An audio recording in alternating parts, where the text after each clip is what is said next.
नमस्कार। इस विशेष बुलेटिन में आप सभी का स्वागत है। मैं हूं आपके साथ भावना नैयर और मेरे साथ हैं मेरे सहयोगी शरद मुदगल, जो आप तक सांकेतिक भाषा में खबरें प्रस्तुत करेंगे। शुरुआत सुर्खियों के साथ।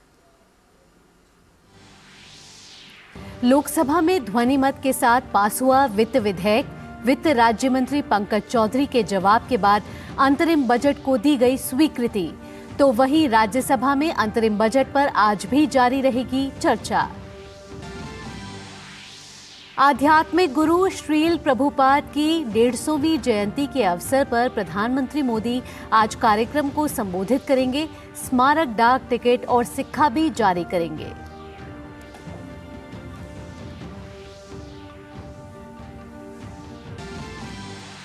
पाकिस्तान में आम चुनाव के लिए मतदान आज। नवाज शरीफ, इमरान खान और बिलावल भुट्टो ने झोंकी पूरी ताकत। चुनाव से ठीक पहले 3 बम धमाकों से पहली दहशत।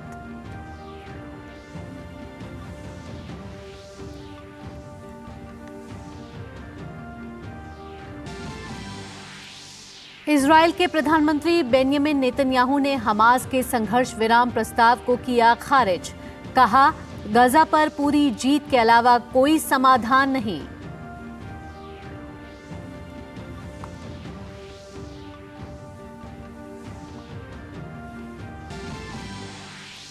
रिजर्व बैंक आज करेगा मौद्रिक नीति समिति के फैसलों की घोषणा। इस बार भी रेपो रेट में बदलाव की संभावना कम।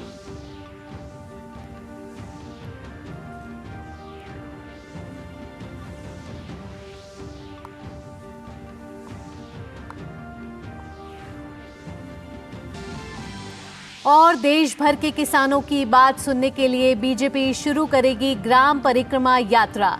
2 लाख गांवों तक जाएगा बीजेपी का किसान मोर्चा। 12 फरवरी को बीजेपी अध्यक्ष जेपी नड्डा करेंगे यात्रा का शुभारंभ।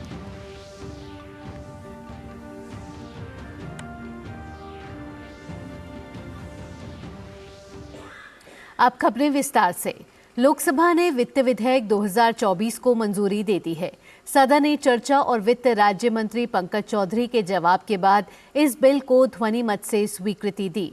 वित्त राज्य मंत्री ने चर्चा का जवाब देते हुए कहा कि आयकर की दरों में किसी भी प्रकार का कोई बदलाव नहीं किया गया है।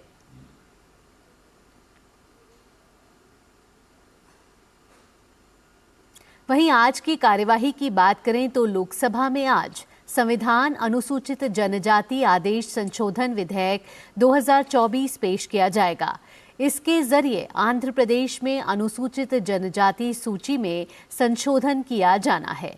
साथ ही ओडिशा में अनुसूचित जाति और अनुसूचित जनजाति सूची में संशोधन करने के लिए संविधान अनुसूचित जाति व अनुसूचित जनजाति आदेश संशोधन विधेयक 2024 को भी चर्चा और पारित करने के लिए रखा जाएगा।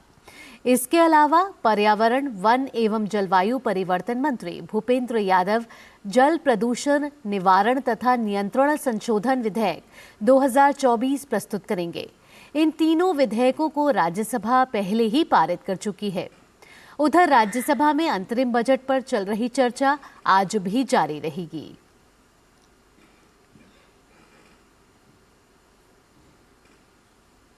राष्ट्रपति द्रौपदी मुर्मू आज नई दिल्ली में राष्ट्रपति भवन के अमृत उद्यान में पूर्वोत्तर भारत की समृद्धि पर 4 दिवसीय सांस्कृतिक उत्सव विविधता का अमृत महोत्सव एक सांस्कृतिक ओडिसी का उद्घाटन करेंगी।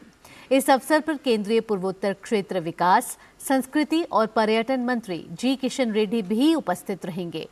यह कार्यक्रम संस्कृति मंत्रालय और पूर्वोत्तर क्षेत्र विकास मंत्रालय द्वारा संयुक्त रूप से उद्यान उत्सव 2024 के हिस्से के रूप में आयोजित किया जा रहा है। महोत्सव का उद्देश्य पारंपरिक हस्तशिल्प, हथकरघा, कृषि उत्पादों में आदान प्रदान को बढ़ावा देना और पूर्वोत्तर क्षेत्र का विकास करना है। महोत्सव में 300 से अधिक बुनकर, कारीगर, किसान और उद्यमी महोत्सव में भाग लेंगे। यह महोत्सव पारंपरिक कला, शिल्प और संस्कृतियों के मिश्रण से पूर्वोत्तर भारत की समृद्ध विविधता का प्रदर्शन करेगा। पर्यटकों के लिए प्रवेश निःशुल्क होगा और सुबह 10 बजे से रात 8 बजे तक उत्सव देख सकते हैं।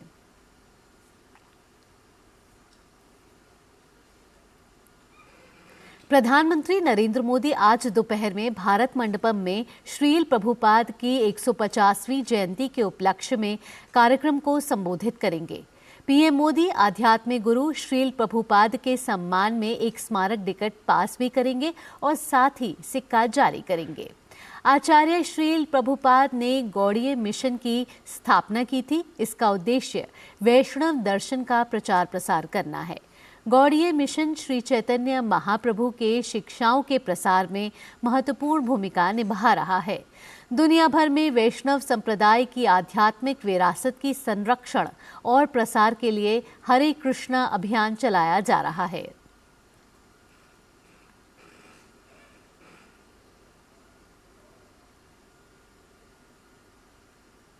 बिहार के मुख्यमंत्री नीतीश कुमार ने दिल्ली में प्रधानमंत्री नरेंद्र मोदी, गृह मंत्री अमित शाह और भाजपा अध्यक्ष जेपी नड्डा से मुलाकात की।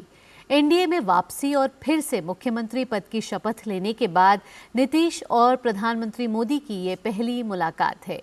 नीतीश कुमार ने कहा है कि जो लोग 1995 में अटल बिहारी वाजपेयी के समय में ही साथ थे, वो फिर से साथ आ गए हैं और अब वे कभी इधर उधर नहीं जाएंगे।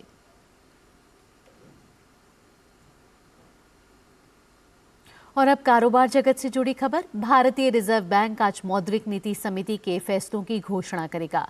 उम्मीद है कि रेपो रेट लगातार छठी बार 6.5 पर अपरिवर्तित रखने की संभावना है। यदि आरबीआई आगामी नीति में यथास्थिति बनाए रखता है तो रेपो दर 6.5% पर स्थिर रहने का पूरा एक वर्ष हो जाएगा।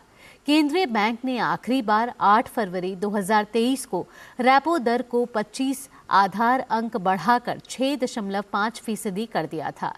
वित्त मंत्री निर्मला सीतारमण द्वारा अंतरिम बजट की घोषणा के बाद यह पहली बैठक है। बीजेपी अब देश भर के किसानों की बात सुनेगी। इसके लिए पार्टी 12 फरवरी से ग्राम परिक्रमा यात्रा शुरू करेगी। इसका शुभारंभ गाय, ट्रैक्टर, हल के पूजन के साथ होगा। बीजेपी अध्यक्ष जेपी नड्डा इसकी शुरुआत करेंगे। इस यात्रा के अंतर्गत देश के लगभग 2 लाख गांवों में सभाएं कर किसान की बात सुनी जाएगी।